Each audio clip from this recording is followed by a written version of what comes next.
और रुक करेंगे अगली खबर की ओर। राजधानी रायपुर से खबर, जहां ट्राइबल गेम्स 2026 का भव्य आयोजन होना है। खेलो इंडिया ट्राइबल गेम्स कल से शुरू हो रहे हैं, जहां 32 राज्यों के 3000 खिलाड़ी इसमें हिस्सा लेंगे। केंद्रीय खेल मंत्री मनसुख मांडविया भी इसका शुभारंभ दरअसल करने वो पहुंचेंगे, जहां कई शहरों में अलग अलग खेल प्रतियोगिताएं आयोजित की गई है, जिसमें कबड्डी और मलखम्ब डेमो गेम्स भी शामिल किए गए हैं। जहां आपको बता दें कि पारंपरिक गेम्स भी इसमें शामिल किए गए हैं, जिसमें मलखम्ब और कबड्डी भी होगी। जहां केंद्रीय खेल मंत्री मनसुख मांडविया इसका शुभारंभ करने आएंगे। जहां ट्राइबल यूथ गेम्स की शुरुआत हो रही है, कल से ये गेम्स शुरू होंगे।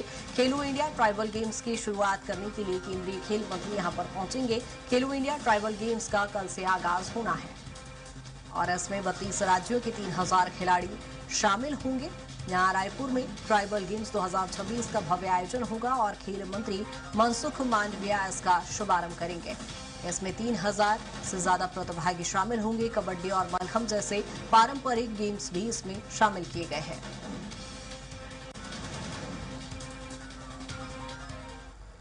और वहीं डिप्टी सीएम अरुण साव आज प्रेस कॉन्फ्रेंस करेंगे। खेलो ट्राइबल इंडिया गेम्स को लेकर वो यहां पर जानकारी साझा करेंगे। जहां दोपहर 1:30 बजे खेल संचालनालय में ये प्रेस कॉन्फ्रेंस होगी।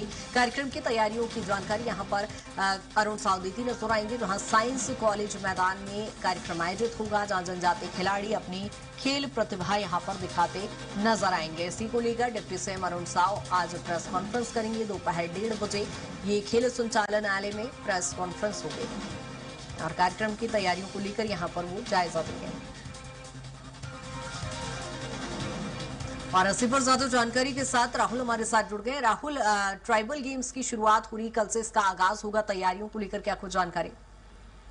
जी कृतिका, मैं अगर ट्राइबल गेम्स की बात करूं तो इसके लिए पहले आपको इसकी पूरी जो आयोजन है उसके इर्द की जो बातें वो बता दूं, क्योंकि छत्तीसगढ़ में पहले बक्सर ओलंपिक आयोजन किया गया। बक्सर और सरगुजा ओलंपिक के आयोजन की घोषणा के बाद में देखा गया कि जब यहाँ के जो तमाम नेता है वो खेल मंत्री के साथ चर्चा करते हुए नजर आए। उसके बाद में ट्राइबल गेम्स की मेजबानी का मौका छत्तीसगढ़ को पहली बार मिला है और उसी के तहत देखा जा रहा है कि एक बड़ा आयोजन कल से लेकर के 6 अप्रैल तक होना है और इसको लेकर के प्रदेश भर के लगभग 3000 से अधिक जो खिलाड़ी है वो इस पूरी प्रतियोगिता में प्रतिभागी के तौर पर शामिल होंगे। और इसमें देखा जाएगा कि रायपुर, जगदलपुर और अंबिकापुर ये 3 ऐसे क्षेत्र रहने वाले हैं जो पूरे कार्यक्रम के दौरान काफी महत्वपूर्ण रहेंगे। और इसमें देखा जाए तो लगभग 7 तरीके के जो खेल हैं उनका आयोजन किया जाएगा, जहां पर तीरंदाजी, तैराकी और वेट लिफ्टिंग, एथलीट्स जैसे तमाम जो खेल हैं वो इसमें शामिल किए गए हैं। और इसमें देखा जाए तो 3 बिंदुओं के आधार 3 क्षेत्रों पर इसका जो आयोजन है वो हो रहा है, जहां पर रायपुर संभाग, बस्तर संभाग और सरगुजा संभाग, इन तीनों संभागों में विभिन्न तरीकों के खेलों का आयोजन होगा। जहां पर यदि रायपुर की बात करें तो रायपुर में हॉकी, फुटबॉल, तैराकी और तीरंदाजी जैसे जो तीरंदाजी और वेट लिफ्टिंग ये सभी गेमों का आयोजन जो है वो राजधानी रायपुर में होगा। इसके साथ देखा जाए तो जगदलपुर में एथलेटिक्स का आयोजन किया जाएगा और अंबिकापुर में कुश्ती और मलखम्ब का जो आयोजन है वो यहाँ पर अंबिकापुर में किया जाएगा।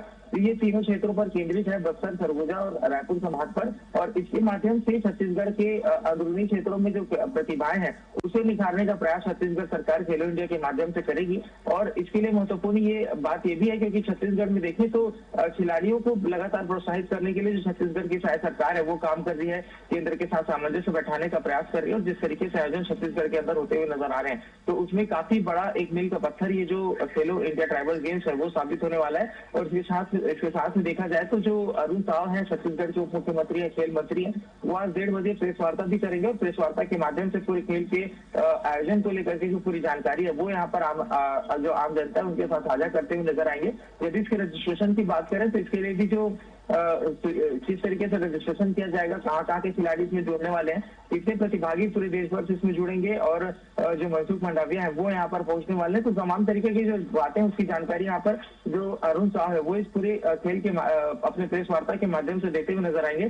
तो कुल मिलाकर देखा जाए तो छत्तीसगढ़ के लिए काफी बड़ा आयोजन है, छत्तीसगढ़ के आदिवासी खिलाड़ियों के लिए काफी बड़ा आयोजन है, क्योंकि तीरंदाजी और एथलीट्स एक ऐसा श्रेणी है जिसमें देखा जाए तो छत्तीसगढ़ के जो आदिवासी अंचल के जो खिलाड़ी हैं या फिर कहा जाए वहाँ के जो निवासी हैं वो बचपन से ही ऐसे खेलों का जो प्रैक्टिस करते हुए नजर आते हैं और इसमें उनकी काफी बिल्कुल राहुल, कहीं ना कहीं नक्सलवाद के लिए जाने जाना वाला छत्तीसगढ़ अब खेल के लिए जाने जाएगा। लेकिन जिस तरह से बस्तर ओलंपिक हुआ था उसके बाद एक बड़ा चैलेंज ये हो जाता है कि जब अब खेलो इंडिया ट्राइबल गेम्स की शुरुआत हो रही है तो क्या बड़ा बदलाव यहाँ पर देखा जाएगा, क्या और भव्य रूप से यहाँ पर तैयारियां देखी जाएगी?